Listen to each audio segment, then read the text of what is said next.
Osio, Dr. Janelle Johnson Dawadua, Galia Liga, Kochi Gato. From Cherokee to English, hello, Dr. Janelle Johnson is my name, and I am happy and proud to speak with you today and also to welcome you to the Social Determinants of Health Primer. This is the opening introduction to the Community Voices for Health curriculum that we have started at Oklahoma State University Center for Health Sciences and College of Osteopathic Medicine. Myself and Assistant Dean Davidson are so excited to bring you this new curriculum, and we wanted to start, before you go into any of the videos with our wonderful community members and leaders, with a basic understanding for everyone, so we all have the same playing field, and so we can maybe understand where some of the questions came from in our interviews with our community voices. So let's begin. First, if you ever sit through a lecture of mine, you know I always need my osteopathic tenets. For me, the social determinants of health hit all four of the American Osteopathic Association's core osteopathic tenets. So the body is a unit, the person is a unit of body, mind, and spirit. The body is capable of self-regulation, self-healing, and health maintenance. Structure and function are reciprocally interrelated, and rational treatment is based upon an understanding of the basic principles of body unity, self-regulation, and the interrelationship of structure and function. Our contents today, this is going to be a really simple video. We're going to go through some basic definitions, some commonly accepted determinants, an example from the Department of Health and Human Services of one of the social determinants of health, some prominent theories, and then a little more into the Community Voices for Health series. So definitions from the Department of Health and Human Services. Social determinants of health are the conditions and the environments where people are born, live, learn, work, play, worship, and age that affect a wide range of health, functioning, and quality of life outcomes and risks. Our second definition comes from the World Health Organization, and it'll sound very familiar. So the social determinants of health are the non-medical factors that influence health outcomes. They are the conditions in which people are born, grow, work, live, and age, and the wider set of forces and systems shaping the conditions of daily life. These forces and systems include economic policies and systems, development agendas, social norms, social policies, and political systems. And again, we'll see from the World Health Organization and DHHS that a lot of the commonly accepted determinants are very, very similar. DHHS tends to put most of the WHO's determinants underneath broader categories. But we see that we have things like economics, we have education, top two. Healthcare access is really important, as well as quality.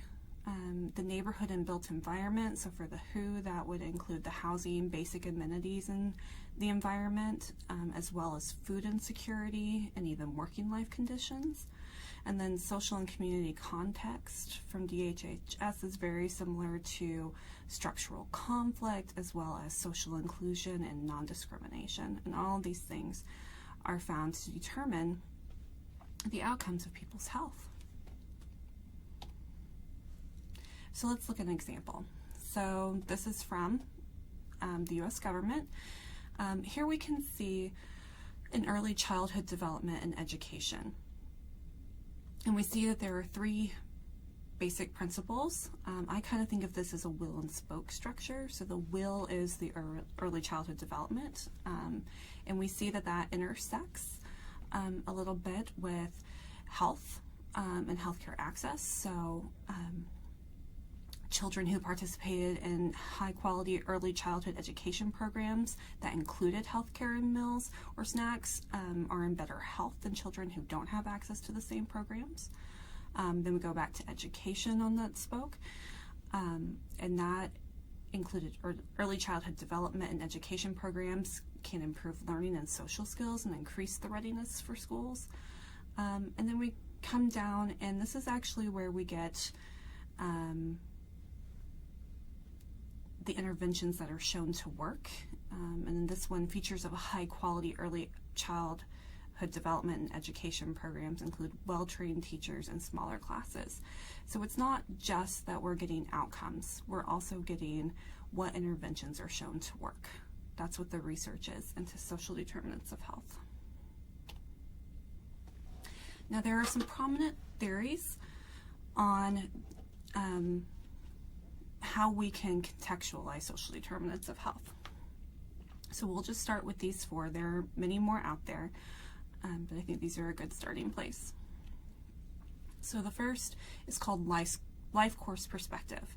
It is theorized that adaptations to stressful events in one stage of life will create issues in later stages. It is also suggested that this can be passed epigenetically. So what we found is in low birth weight newborns, who then eventually go on to rapid weight gain, their renal cells will develop earlier than the normal process. And this helps them at the beginning, right? But as they get older, it can actually lead to early renal disease and renal failure. And the person who experienced this can pass this adaptation down to other generations, likely through epigenetics. And then we can have things like fundamental cause. So this was developed by Link and Phelan. They determined that there are 4 qualities that a social variable such as socioeconomic status must have to be a fundamental cause of disease and mortality. So it has to influence multiple diseases. It has to affect these diseases through multiple pathways of risk. It must be reproduced over time and involve access to resources that can be used to avoid risk or minimize the consequence of disease if it occurs. So we see this play out in preventable diseases across the socioeconomic spectrum. We can also see this with knowledge. So we know that people who have more access to economics will have more access to go to their preventative medicine appointments, right? And we also see this, though, even in patients who perhaps don't have those kind of economic advantages, but they have enough health literacy to know how important going to your primary care physician is to get your routine checkups. So those are both considered fundamental cause social determinants of health. Another theory would be something called social capital. So these are benefits that accrue to individuals through their participation in cohesive groups or social networks. And it has both subjective and objective context. So a subjective would be that you get positive self-image. An objective would be giving a physical support from the community. So this includes in-person, family, friends, coworkers, as well as even online groups. And the more invested and connected on values such as shared norms and trust, the better. It can even lead to collective efficacy. So say you and your neighbors really want new sidewalks because you know that they'll not only improve your physical health but your mental health, and it also means maybe you get to have a block party because you have more space for that. So you go to the city council and advocate for sidewalks with all new roadwork projects. That is considered collective efficacy in a use of your social capital to improve the social determinants of health. And then we have a final one, which is health lifestyle. So this proposes that lifestyles cluster based on socioeconomic status, gender, and several other social variables. And these tend to start from the top down, mostly along class lines. So the habitus is a term for an individual's dispositions to act in ways that are practical and usually consistent with the socially approved norms and behavioral pathways of the larger social order or some class or group therein. So say you were raised in a rural community and you were taught that you only go to the doctor when something was severely wrong. Otherwise, it might be a sign of a character flaw, like, oh, you need to just push through it, you know, you're stronger than that. But maybe this means that you've been missing your routine checkups, and then you end up finding out you have a metastatic cancer because you finally went when it became too painful or the symptoms were debilitating. And this could have been addressed earlier and been resolved. But health lifestyle can go the other way too. There are certain socioeconomic status and gender and other variables, such as it has become out of vogue to actually smoke cigarettes, right? It might actually be considered not very posh to do so. And so that group, we've seen a decline in cigarette smoking, while we don't necessarily see that in some of the lower socioeconomic status groups. So that's another theory. So what does all this mean?